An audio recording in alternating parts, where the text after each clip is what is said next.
Welcome to the Teapot Reads. My name's Sam. I'm the Teapot. This is what I am currently reading, and I'm so happy to see you today. Hello and welcome back. As a little side note that's totally not relevant to anything, I'm wearing new pants and they're really tight. And this is like kind of an uncomfortable position to be in right now. I just had to share because they're taking up a lot of like mental space at the moment. I like these pants. They're just tight. Hot girl summer is over. Thank God, because I could not keep up with that trend. But it is time for autumn, and I have had a hankering for Gothic stories. These days I feel like Gothic is a term, especially in like YA book marketing, is a term that's just like thrown out there. It's like, this is a Gothic romance, this book with Gothic elements, Gothic fairy tale. What does it even mean anymore? I feel like there's a lot of mislabeling, right? But I'm not like an expert on Gothic literature. And I feel like when I'm pooling together books and I'm like, oh, this is Gothic, it's much more about the aesthetic than about whether it has like the traits of Gothic literature. But I actually am really curious about Gothic literature in general. Yeah, I studied it in school for like a couple weeks. I never really focused heavily on it in any of my studies. So all of my like, this is Gothic comes from very basic information. And in an attempt to sort of understand the genre better, because it is very interesting and I do love that aesthetic and that atmosphere, I've decided to sort of direct my reading goals for like the rest of this year and probably into next year towards more Gothic stories. And I pulled all the books that I could find at least 2 sources of confirmation on that they were Gothic. I probably missed some that I have on my shelves, especially with the classics I pulled, because I have a lot of classics that I don't know that much about because I bought them as part of a collection, or I bought them because they were interesting at the time, but I haven't actually thought about them recently. It's a problem. I have been doing a lot better with like buying intentionally. So round of applause. But while I've probably missed some, every single book that I'm going to show you today, I found at least 2 sources online while I was looking into it to basically verify that it was a Gothic or Gothic infused story. So what are the elements of Gothic literature? I'm going to just read off my little sheet. Haunted castles or houses. So I say haunted with this because I think especially more contemporary and modern Gothic stories don't have it necessarily be directly like haunted by a ghost, but there is that atmosphere of being haunted, that really uncomfortable feeling of sharing space with something that is unwanted in that space. So haunted, right? And like house, probably a manor for more classic. The atmosphere of mystery and suspense. And I do think in general there is a very distinct atmosphere that comes with Gothic stories. And I think, I could mention any Gothic story and you'd probably be like, yes, I get it. But there's definitely that mystery and suspense element that is integral to creating the atmosphere that is so iconic. A ghost or monster. Again, I think this really goes into the like haunted. I'm using a lot of air quotes. I think it's not the last of them, but it's just about the last of them. The beast or monster, I don't think has to directly be a beast or a monster, but again, it is sharing space with something that is unwanted and malevolent to some degree. This could be psychological, this could be very literal in the case, especially with some of the fantasy we're going to be showing off, but I don't think it's necessarily limited to just those 2 things either. Again, very broadly, it is this other thing or person or idea that is in some degree violent towards our protagonists. Awful weather is typically an element of Gothic stories. Dreaming and nightmares. A burdened protagonist. Oh my god. So many times when like looking up like the traits of Gothic literature is like a burdened male protagonist, or what do they call it? It's a Byronic hero. We're throwing out gender norms. It's just a burdened protagonist. It is someone with very, very heavy luggage from their past, melodrama. Absolutely. I think that's one of the easiest things to point out in Gothic stories, and it's also probably one of the things that adds most to the atmosphere and the aesthetic of the Gothic. Death, sometimes in a very literal sense, Death is sort of a ever-present character on the page of Gothic stories. However, death does come in multiple different forms, and sometimes when I say ever-present, I don't mean literal, but in at least one of these books, definitely mean it literally. And then The Beast Within. That's it. That's the end of the air quotes. We'll let it lie for now. The Beast Within, I think, can tie into both the burdened protagonist idea as well as the beast or monster and haunting, because the beast within is the sort of tension and malevolence within probably our protagonist that I don't think necessarily has to be in every single Gothic story, but I do think appears in quite a few of them. It is the sort of element that brings the haunting directly into the body of our hero. So I have a bunch of piles. I have YA, I have fantasy, I have literature, and I have classics. Like I said, I probably missed something, and I'm gonna kind of go through some of these very quickly because there's a lot of them, and I don't want to like burden you with like details and details and details. I'm just gonna give you a very quick description. So we're gonna start with YA. Like I said, I think Gothic is really a hot topic word right now, especially in YA book marketing. And there were quite a few books that I have on my shelves. I'm like, I would not actually think that's Gothic. I think that's just like Gothic adjacent. And some of these maybe are closer to Gothic adjacent than actually Gothic, but I still felt kind of safe putting them on here. And I have read some of these, and some of these I haven't read, and some of those it's been a long time since I've read. But first off, we have The Diviners by Libba Bray. This is the first in a 4-book series. It is about, I'm not even 100% sure, but I think it is set in like the 20s in New York in a sort of alternate history. There is magic involved, and I think that like our protagonist is sort of investigating. Here we go. There is a description. So she moves to New York to live with her uncle Will, who has an unhealthy obsession with the occult, and she herself has a supernatural power that she's afraid that he's going to discover. There's a murdered girl who is found. She's branded with a cryptic symbol, and Will is called to the scene. Evie realizes her gift could help catch a serial killer. So it's this serial killer search tied into this almost, I don't think it's like straight up alternative history, but it's definitely a different 1920s just by the fact of like magic that actually happened. And I think there's secret societies and those elements, but there's definitely a lot of mystery in this. I think I've seen this whole quartet kind of pitched as very much a mystery quartet. Then we have Lake's Edge by Lyndall Clipstone. This one I have seen advertised as being similar to Winter Song, which is on this list and is one of my absolute favorite books. I do believe this is more of a Gothic romance than anything else. I believe that there's a haunted house of some sort. I think there's sort of, I'm not going to say that. I was going to say Phantom of the Opera elements, but I could be totally wrong. I do believe it is sort of a romance with this monster and very Gothic. I think he's probably more of the burdened protagonist, although she might be as well.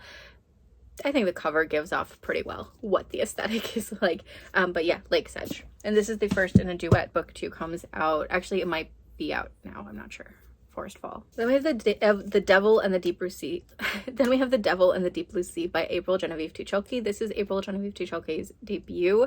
I did read this one way back when it came out, and I really loved it. Definitely Gothic. It is set on kind of, I guess you can't really tell, but there's like the stormy, murky sea. The weather is not really great. There is this crumbling, decrepit, somewhat haunted house. It's just old. It's historied, I guess. I don't actually remember if it's decrepit. It might just be filling those details in. And someone moves into her back shed, like he's a renter, and he might be the devil, and it is sort of a Gothic romance between the two of them. It is really good. There's a mystery in trying to figure out who he is, what is going on, what his purpose is, because even if he's not the devil, he is certainly very shady, and there are very shady things happening, and this is just fantastic. A Lesson in Vengeance by Victoria Lee is one of my favorite books that I've read this year. I was kind of hesitant to put it on the Gothic list, although I do think it has a lot of the elements. It definitely has the burdened protagonist. It has like a haunted building, and that the school itself seems very haunted, not just by the death of her best friend, but by the deaths of witches that happened there hundreds of years ago. And it has a little bit of like the Gothic romance element. There is a romance, but I don't know if it's directly Gothic, just because we're sort of on the flip side. You could say that maybe she's falling in love with a monster, or you could say that like the monster is, or that she is the monster and someone is falling in love with her. I think it's very kind of murky in that situation. I loved A Lesson in Vengeance. This is the lesbian murder, mystery murder book. Which book? Then we have an author who I think solely writes Gothic, from what I understand. We have Carrie Maniscalco with Stalking Jack the Ripper and Kingdom of the Wicked. Both of these series are very Gothic from what I understand. I haven't read either of them yet. Hopefully both of them, and soon. This, I would say, is very similar to The Diviners, just in description. It is a murder mystery. She is hunting down Jack the Ripper. I do believe she's staying with her uncle. Maybe it's her father. It has that same like serial killer hunting elements. A lot of mystery. Definitely feels Gothic. It's also obviously set in London, and the weather there is awful. No, I'm just kidding. I mean, kind of. But then we have Kingdom of the Wicked, which is more of a Gothic fantasy, very much a falling in love with a monster type situation. I think that the Sins are actual characters in this, although I could be totally wrong. It might be that they're princes of hell. It might be both. I haven't read it yet. I'm sorry. And trying to basically save her sister. Here's a new release. This is Belladonna by Adeline Grace. This one was advertised a hell of a lot like a Gothic, and I think that that's totally accurate from what I've seen of reviews and everything. I do believe it's literally a romance with death itself as like a person, and fully support. I'm here for it. This sounds amazing. The Hazelwood by Melissa Albert. I almost always mispronounce her name, so I'm so glad I said that correctly.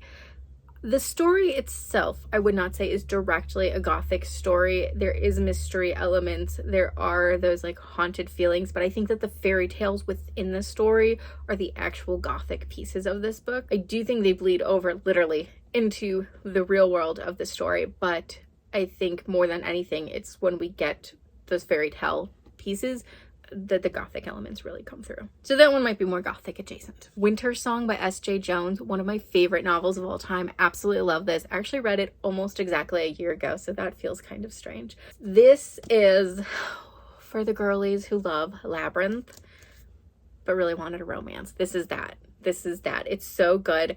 I think at one point I saw S.J. Jones pitching it as 50 Shades of Labyrinth or something, or 50 Shades of Goblin King. It's not like that risque, but it's got that like element. Definitely Gothic. The atmosphere, from the weather to locations, has all of that. The Goblin King himself as a love interest, absolutely a Gothic romance there. Our protagonist is burdened. She is sort of this repressed artist type character, and she is definitely internally haunted. She has a past she kind of remembers, kind of doesn't. It's not necessarily like the whole past, but like her childhood imaginings are sort of half-remembered dreams. This is just the perfect alternative Gothic read, or contemporary Gothic read, I think. I will not stop singing the praises of this book. Another new release we have is Gallant by V.e. Schwab. I do think this one skews more towards like middle grade than YA, but I didn't have a middle grade category because it really would have just included this. Definitely Gothic. Has the haunted house, has two haunted houses. It has the doppelganger house, which this is pulling some like academia knowledge that I don't remember very well, but I do think the doppelganger is an element of Gothic literature. Could be totally wrong. Our protagonist, definitely the haunted one. I mean, the house is literally haunted by the other house and the residents there. The family is haunted. There is a long line of just these burdened protagonist type characters. The weather, very springtime. However, I do think that springtime weather is very, what is the word? Like intense in a way that if it was raining would have kind of the same element to it. So Gallant, definitely, especially if you're looking to really start the YA Gothic trend. Very quick, easy read. The Ravenous Dark by A.M. Strickland. Not 100% sure what this is, so give me 30 seconds to like read the description. Okay. I can't speak on too many of the Gothic elements except that it is in part falling in love with a spirit, like a ghost. Bisexual protagonist. I believe bisexual protagonist falls in love with a male and a female character. So all I can really say for certain, I did see a couple different locations, online reviews, what have you, claiming it was Gothic. So we're gonna go with that. We're gonna stick with that and believe them. Maybe when I read it, I'll be like, no. And the last YA book is Little Thieves by Margaret Owen. I think this really plays into, I haven't read it, but from what I understand, I think it really plays into the Gothic fairy tale sort of renaissance we're in. I'm totally here for it. I think it's really great. This is a retelling of the Goose Girl, I think. I'm pretty sure. From what I understand, she's a thief, takes on the identity of the princess, and basically ends up crossing the wrong guard. I couldn't tell you more about how it's Gothic, but again, I saw a lot of sources claiming it was Gothic, and I find it easy to believe just because there has been such a huge surge of like Gothic fairy tale retellings, especially Eastern European, and I'd say even like Japanese fairy tale retell, Japanese and Chinese fairy tale, and Korean. Onto the fantasy. So that was definitely the largest pile, so we've gotten through probably about half of it. So quickly, we have What Moves the Dead by T. Kingfisher. I really want to read this one this year. I believe this is a retelling of The Fall of the House of Usher. I said this in another video recently, but snakes are out, rabbits are in. This isn't going to surprise anyone that's on the list. Gideon the Ninth and Harrow the Ninth. I do have Nona, but I haven't read her at the time of filming this, so I'm assuming it's also Gothic, but I could be wrong. Haunted. Yes. Death. They're necromancers. The Weather. Yeah. There's the Burden protagonist. Yeah. The Beast Within. Yeah. Literally everything. These are Gothic to a T. They're just epic science fiction and very gay, but like they are Gothic to a T. I think these are really the perfect example of Gothic fantasy being written today, and they're just perfect in general.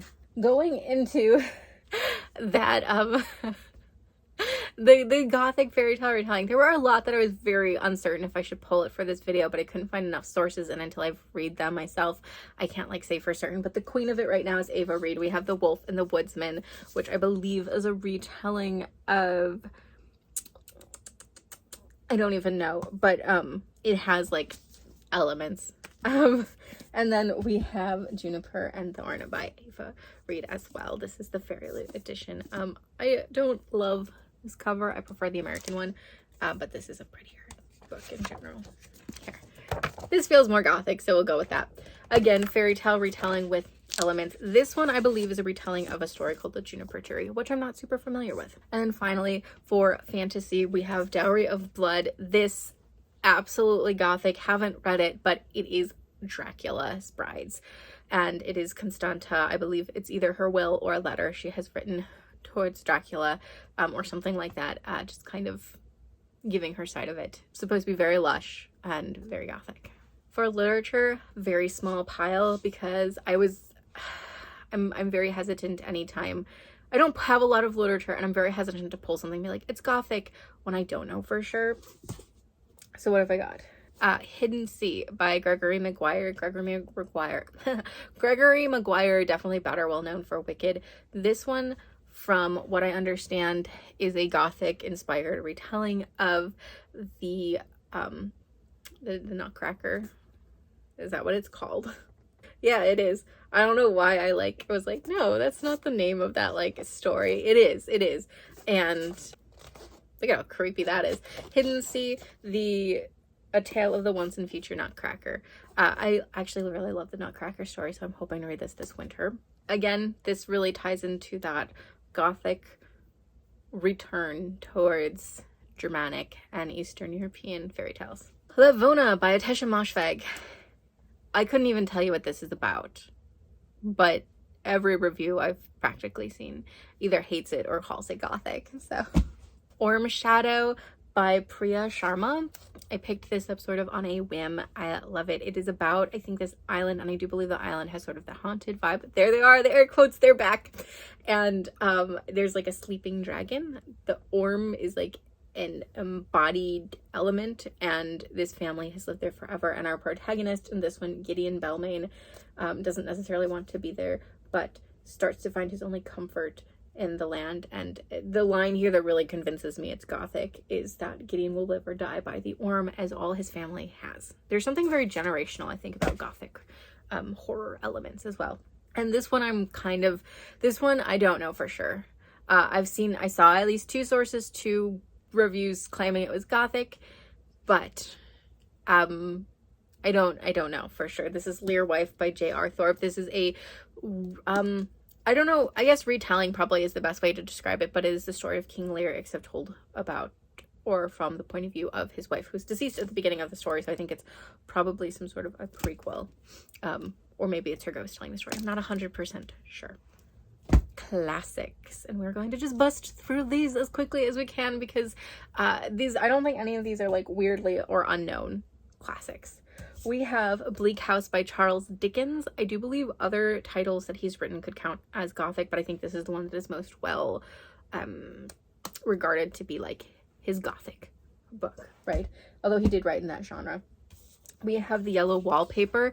This is the female Gothic, which at the very end, I'm gonna talk about the different like subgenres of Gothic, but this is by Charlotte Perkins Gilman. If the Brontes wrote it, it's probably Gothic. We have The Tenant of Wildfell Hall by Anne Bronte. We have Jane Eyre by Charlotte Bronte. We have Villette by Charlotte Bronte. And we have Wuthering Heights by Emily Bronte, the Gothic romance. Okay? Just gonna say that. We have Frankenstein by Mary Shelley. I hate this book. I don't really love this cover, but I'm not going to get rid of it because I feel like I should have Frankenstein on my shelf. And we have The Picture of Dorian Gray by Oscar Wilde. And I love this edition. I think this is the perfect edition to read this book in. Rebecca by Daphne du Maurier, which I did recently read. Very Gothic. I can confirm. The Hunchback of Notre Dame, French Gothic. I think this is the only translated Gothic book I have in any of my piles today. That is definitely an area I could grow and do more with the genre once I get my firm footing. We have The Mask of the Red Death by Edgar Allan Poe in pretty new edition. Also, we have The Lottery by Shirley Jackson, also in a matching edition. And finally, because I love her so much, and she's definitely not she's last, but definitely not least, we have Northanger Abbey by Jane Austen. This is sort of a parody of Gothic romances that Jane herself read, and also a Gothic romance in its own right. The Gothic elements are definitely the second half of the book, though the first half. And the second half is coincidentally the part that I really liked. So there are quite a few different Gothic subgenres, and I think there's even more than I was able to find. Again, this is something I'm really going to be directing my reading towards, reading Gothic stories, because I want to sort of understand the genre more.